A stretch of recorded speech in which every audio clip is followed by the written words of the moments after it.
السلام علیکم، welcome to پیسہ بولتا ہے ود اجم ابراہیم۔ سارے ملک کی نظریں آج کل اسلام آباد راولپنڈی میں لگی ہوئی ہیں اور بہت سے لوگ یہ سمجھ رہے ہیں کہ کوئی چینج آنے والا ہے، پولیٹیکلی چینج آنے والا ہے، کیونکہ جوڈیشل ایکٹیویزم کی بھی بات ہو رہی ہے، ملٹری ایڈونچرزم کی بات ہو رہی ہے، مگر ڈائریکٹ ملٹری ایڈونچرزم کی نہیں ہو رہی ہے، یعنی کہ کو کی باتیں نہیں ہو رہی ہیں، باتیں ہو رہی ہیں کہ ملٹری جو ہے، جو اسٹیبلشمنٹ ہے، وہ ایک کردار اس کا ہے ان پراپنگ اپ سم پولیٹیکل پارٹیز، اور بہت سے جو لوگ ہیں، میاں نواز شریف نے تو ڈائریکٹلی الیج کیا ہے کہ عمران خان کی پارٹی کو اسٹیبلشمنٹ سپورٹ کر رہی ہے۔ تو چینج ہے ایئر میں، اور جو پرائم منسٹر جو ہے وہ اپس اینڈ ڈاؤنز ان کے ہیں، جو ایک دن کچھ کہتے ہیں دوسرے دن اس سے بالکل اپوزٹ کہہ دیتے ہیں، وہ ساری چیزیں جو ہیں یہ چینج کی طرف ہم لگتا ہے کہ جا رہے ہیں۔ اس پوری سچویشن میں جو کہ کامن آدمی ہے، جو کہ جس کے پاس کھانے کو پیسہ نہیں ہے، جس کے پاس بجلی کا بل دینے کے پیسے نہیں ہے، کیونکہ بجلی جو ہے اس کی ایک تو پرائز بڑھتی جا رہی ہے، لوڈ شیڈنگ جو ہو رہی ہے، گیس شیڈنگ جو ہو رہی ہے، یہ بیک برنر پہ چلی گئی ہیں چیزیں۔ آج ہمارے ساتھ موجود ہیں اسٹوڈیوز میں احتشام الحق صاحب، ان کو کسی انٹروڈکشن کے محتاج نہیں ہیں۔ مولا صاحب، خدایار مولا صاحب بہت سینئر کورٹ رپورٹر ہیں بزنس ریکارڈر کے، یہ ہمیں موڈ بتائیں گے کہ کیا ہے کورٹ کا۔ اور ہمیں جوائن کر رہے ہیں کراچی سے لیفٹیننٹ جنرل طلعت مسعود صاحب، جو کہ اگین بہت جانے مانے ہیں، ڈیفنس اینالسٹ ہیں۔ Let me start with Ehtesham صاحب، کیا آپ کو کیا لگ رہا ہے کہ where are we going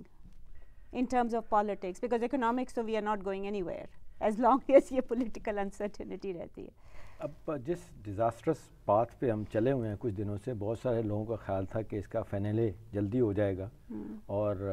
اٹھتے بیٹھتے آپ یہ سنتی ہوں گی کہ گورنمنٹ کو جو پولیٹیکل اور لیگل مشورے دینے والے ہیں اصل میں وہ بیڑا غرق کر رہے ہیں۔ تو میرا ایڈوائس جو ہے وہ صحیح شاید نہیں مل رہی، وہ ہاک سے لے رہے ہیں rather than the doves۔ That's right، لیکن ان کے پاس اچھے لوگ بھی ہیں۔ اب اعتزاز احسن جو ہیں، آپ دیکھ لیں کہ ان کو بڑی ابھی گڑی خدا بخش میں پریزیڈنٹ صاحب نے بڑا ان کو خراج عقیدت پیش کیا، ان کو لے کے آئے، اپنے سے بعد میں تقریر کی، وہ ان کو کنسسٹنٹلی کہہ رہے ہیں کہ جی don't pick up a fight with the judiciary and the government, اور سائملٹینیسلی آپ لڑائیاں سب جگہوں کر رہے ہیں۔ اور این آر او کیس جس کے حوالے سے ساری کنٹروورسی، انہیں کہ خط لکھ دیں۔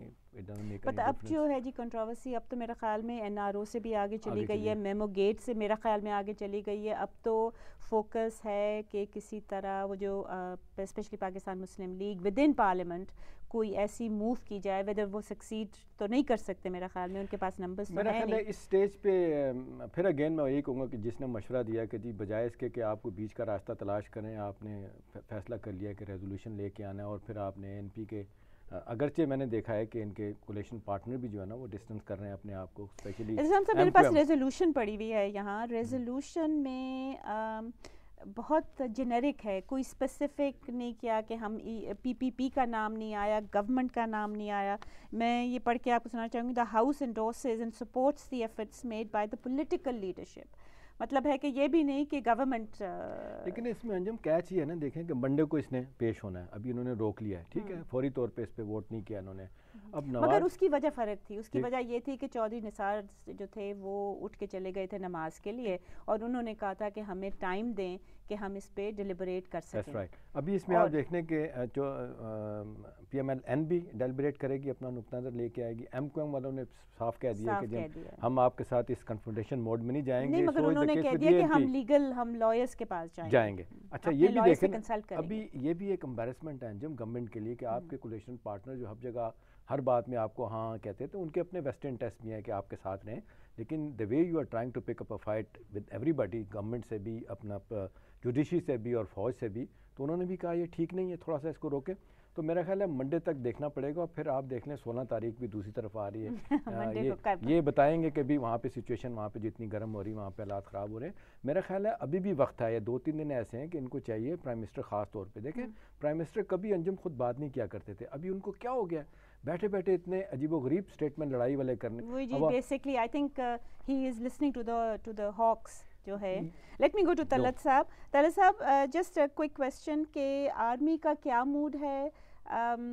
بیکاز ادھر جب ریزولوشن بھی پاس ہونے سے پہلے پرائم منسٹر نے جو اسپیچ دی تھی اس میں انہوں نے کہا تھا ٹرائیکاٹمی آف پاورز. اب ٹرائیکاٹمی آف پاورز میں تو جیسا کہ معلوم ہے جوڈیشری آتی ہے, ایگزیکٹو آتی ہے, لیجسلیچر آتی ہے, آرمی تو کہیں نہیں آتی ہے. تو what do you think army کا کیا موڈ ہے؟ کمانڈرز کی بھی میٹنگ ہو چکی ہے اس ہفتے, آج ڈیفنس کی بھی میٹنگ تھی, کابینہ کی ڈیفنس کمیٹی, جی ڈیفنس کی کمیٹی کی. جی میرے خیال میں دیکھیے میں سمجھتا ہوں کہ فوج جو تھی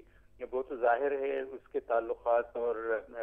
اپنی سویلین حکومت سے ٹھیک نہیں تھے اور تناؤ بڑھتا چلا جا رہا تھا, اور اس کی وجوہات آپ کو علم ہے. میں اس کی وجہ سے پھر کئی اور ایسے واقعات ہوئے جس سے پاکستان اور امریکہ کے بھی جو تعلقات خراب ہوئے, اس کا بھی ایک بہت حد تک ذمہ دار انہوں نے سویلین حکومت کو قرار دیا. اور تو اس طریقے سے میں سمجھتا ہوں کہ وہ اصل چیز ہے وہ بیسک تضاد اس لیے ہوتا ہے کہ سول ملٹری ہمارے جو رشتے ہیں جو جمہوری لحاظ سے ان میں توازن نہیں ہے, اور ابھی بھی اس کے باوجود کہ فوج اور جو ہے وہ سامنے تو نہیں ہے لیکن اس کی کافی بہت زیادہ پلہ بھاری ہے. آپ نے دیکھا کہ اس میں پالیسی میں اور دفاعی پالیسی میں ان کا بہت بڑا ہاتھ ہوتا ہے. پھر اندرونی معاملات اسپیشلی فارن پالیسی میں ود انڈیا اینڈ امریکہ, افغانستان,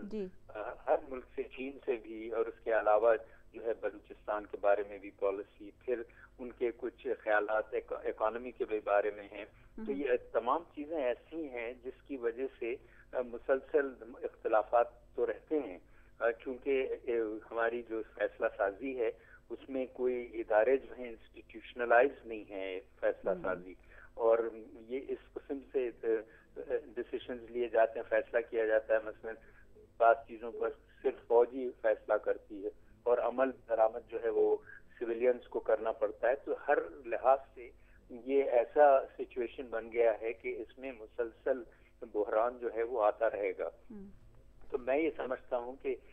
بہتر طریقہ یہ ہوتا ہے کہ اب یہ سمجھا جائے کہ چونکہ ہم جمہوریت کے راستے پر ہی رہیں گے اور جمہوریت ہی ہمارا مستقبل ہے اور ہمیں اداروں کو مضبوط کرنا بڑا ضروری ہے, اس لیے ہر پارٹی کو, چاہے وہ سویلین قیادت ہو یا عسکری قیادت یا جوڈیشری, اس کو یہ چیز سمجھنا چاہیے کہ اپنے دائرے میں رہتے ہوئے کام کس طریقے سے کیا جائے. اور اگر کوئی ادارہ جو ہے وہ غلطی کر رہا ہے تو پھر وہ غلطی جو ہے اس طریقے سے نہیں کہ آپ پبلک میں جا کر اسٹیٹمنٹس دیں, کیونکہ اس سے تو معاملات ملک کے اوپر اس کا بڑا مضر اثرات پیدا ہوتے ہیں. ایک تو اندرونی لحاظ سے لوگوں کا مورال بہت گر جاتا ہے, اور جو ریاست ہے اس میں ایک قسم کی پیرالسس ہو جاتی ہے, ایک فالج جیسے ہو جاتا ہے کہ کوئی کام ہی نہیں کر سکتا. صحیح طلعت صاحب, let me take a quick break سے جب واپس آئیں گے تو ہم مولا صاحب سے پوچھیں گے کہ کیا, بیکاز پرسیپشن سب کا یہی ہے کہ کوئی بھی اپنے دائرے میں نہیں رہ رہا. جوڈیشری کا خیال ہے کہ جو ایگزیکٹو ہے وہ ان کی ڈیسیجنز امپلیمنٹ نہیں کر رہی, آرمی کا خیال ہے کہ ایگزیکٹو اپنی اس میں حدود میں نہیں رہ رہی, اور